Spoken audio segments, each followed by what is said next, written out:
Hello boys, welcome back to another session of video tutorials, and this video tutorial is meant for class 11th biology students, and this is for 23rd February 2021. As we all know that we are into the revision mode, we are revising the entire syllabus in the form of CBSE sample papers. Already we discussed, reflected upon and understood 3 sample papers. Now we are going in a row with the sample paper 4. Yesterday I gave you section A questions, which is very important, and I said section A is very important because it carries maximum marks, that is 22 marks. So that is the reason why I said your focus should be on section A. And also for the first time for your batch in this section there is 2 types of new questions. One is the assertion and reasoning question type, and second one is that of case study questions. There will be about a concept, there will be a paragraph, and below the paragraph there will be questions. Out of 5 you need to answer 4. Now here we go straight for the answers. Compare your answers with the answers that I am going to give you now. Question 1. How are living organisms divided into different taxa? What is the name given to this process? Answer. Living organisms can be divided into different taxa based on their characteristics, features. This process of classification of animals and plants is called taxonomy. Question 2. What is the function of compound epithelium? Compound epithelium helps to provide protection against chemical and mechanical stress. Question 3. The male and female cone are found on the same plant in which of the gymnosperms? Okay, and the answer is Pinus. In Pinus, you will have both male and female cone on the same plant. Question 4. What is the reason of hard matrix of bones? And the bones matrix is very hard because of high concentration of calcium salts. Question 5. Define epiphyllus arrangement of stamens. When stamens, that is male reproductive organs, are attached to perianth, it is called epiphyllus arrangement. Remember that arrow mark, A androecium. Okay. Question 6. Define neural tissues, nervous tissue. Neural tissue is made up of many nerve cells or neurons, which are excitable cells and facilitate the conduction of brain impulses. Question 7. Evaluate significance of mitosis. Mitosis, of course, is mainly responsible for growth of an organism. Remember, when you were in 6th class, what was your height? And now when you have come to 11th class, what's your height? And thanks to mitosis for that. And also, whenever, how many times you recollect from your memory, you have fallen down in the ground while playing, you lost skin cells, you lost muscle cells, you lost nerve cells, but you got it back. This is cell repair. Again, thanks to mitosis. Question 8. What is the end product of Krebs cycle? The end product of Krebs cycle is same as the starting reactant, that is oxaloacetic acid, OAA. Along with it, of course, during the process, NADH plus H plus, FADH2, ATP, all these energy capsules are produced. Question 9. Which hormonal deficiency is responsible for the following? A. Diabetes mellitus. Of course, you know that the sweet disease, sugar disease, is due to deficiency of a hormone called insulin. And goiter, of course, goiter is due to GOI. Goiter is due to deficiency of thyroxine and triiodothyronine. And cretinism is due to deficiency of, again, thyroxine hormone, which is secreted by thyroid gland. Question 10. Terrestrial animals are generally either ureotelic or uricotelic, but not aminotelic. Why? Aminotelic means excretion of waste in the form of ammonia, NH3. Ammonia is the most toxic amongst all excretory products and needs a lot of water to be removed from the body.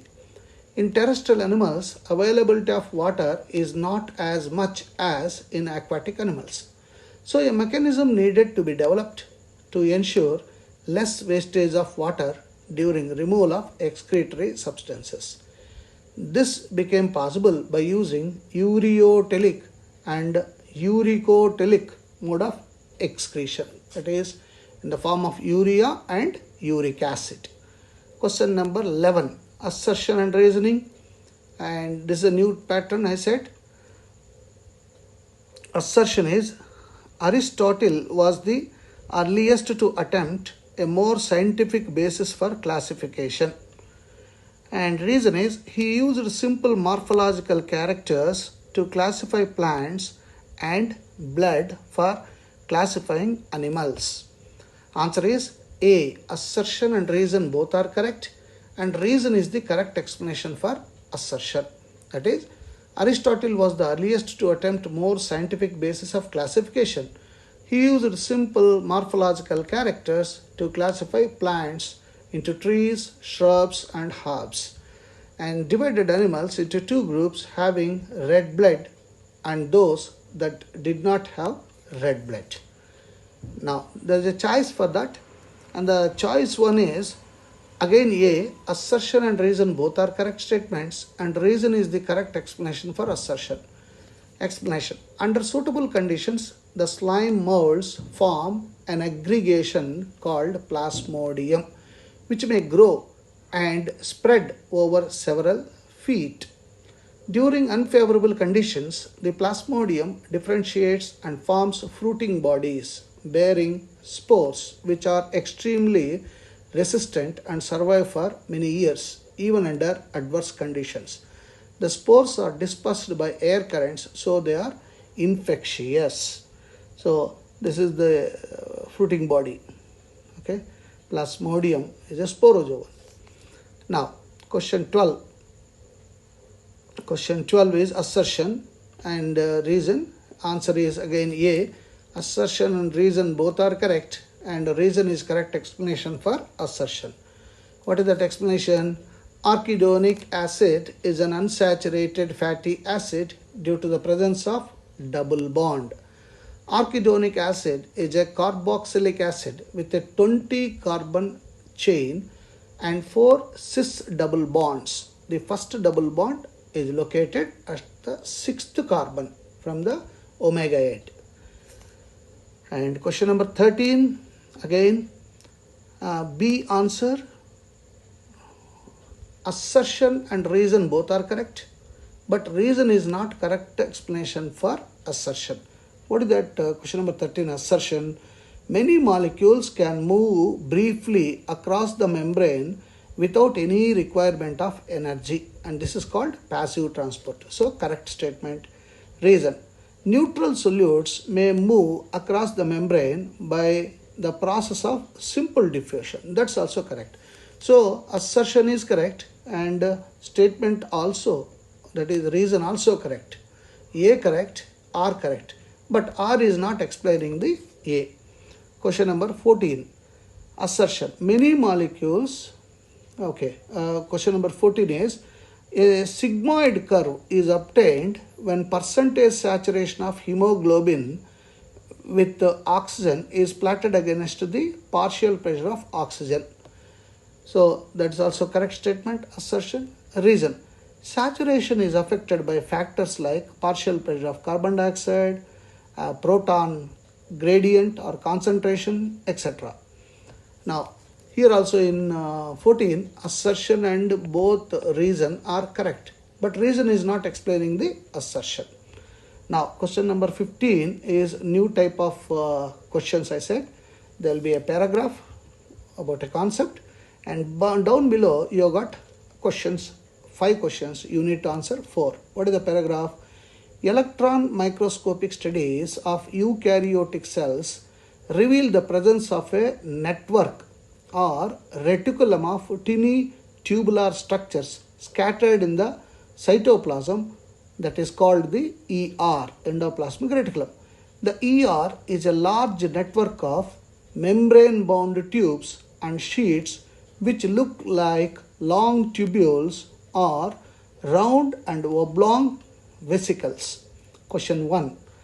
The endoplasmic reticulum bearing dash on their surface is called the RER, rough endoplasmic reticulum. Of course, you know it is ribosomes. Question 2. RER is frequently observed in the cells actively involved in the protein synthesis and secretion. Question 3. The smooth endoplasmic reticulum is the major site for synthesis of lipids. And the fourth one is endoplasmic reticulum, answer C, divides the intracellular space into two distinct compartments, that is luminal inside ER and extraluminal, that is cytoplasm compartment. Question 5th. The ER often shows ribosomes attached to their outer surface. In animal cells, lipid-like steroidal hormones are synthesized in SER. Hence, assertion is true, but reason is false. Next, question number 16. Again, one paragraph. Blood is the medium of transport for oxygen and carbon dioxide. About 97% of oxygen is transported by RBC in the blood. The remaining 3% of oxygen is carried in a dissolved state through the plasma. Nearly 20 to 25% of CO2 is transported by RBCs, whereas 70% of it is carried in the form of bicarbonate. About 7% of CO2 is carried in a dissolved state through plasma. Now the questions that follow. Dash is red colored iron containing pigment present in the RBC. Of course, all of us know it has to be hemoglobin. Question 2. Each hemoglobin molecule can carry a maximum of 4 molecules of oxygen. And the third one, a dash curve, of course we know sigmoid curve, is obtained when the percentage saturation of hemoglobin with oxygen is plotted against the partial pressure of oxygen. Fourth one, CO2 is trapped as bicarbonate, just now we read, at the tissue level and is transported to alveoli and released out as gaseous form carbon dioxide. And fifth, diagram based question, there is a diagram oxygen dissociation curve. On x-axis it is plotted as oxygen pressure in the form of millimeters mercury. On the y-axis it is hemoglobin oxygen saturation percentage. So there is a sigmoid curve, blue curve is shown. Now, what is the answer? The answer is B. That is, a sigmoid curve is highly useful in studying the effect of factors like partial pressure of carbon dioxide, H plus concentration, that is proton concentration, and on the binding of oxygen with hemoglobin. In the alveoli, where there is high partial pressure of oxygen, low partial pressure of CO2, lesser proton concentration and low temperature, the factors are all favorable for the formation of oxyhemoglobin. Every 100 ml of oxygenated blood can deliver around 5 ml of oxygen to the tissues under normal physiological conditions. Oxygen gets bound to hemoglobin in the lung surface and gets dissociated at the tissues. So, for the diagram based question, the answer is B. That is, statement 1 and statement 2 are true and others are wrong. So, in our next session, we will answer section B and C. Until then,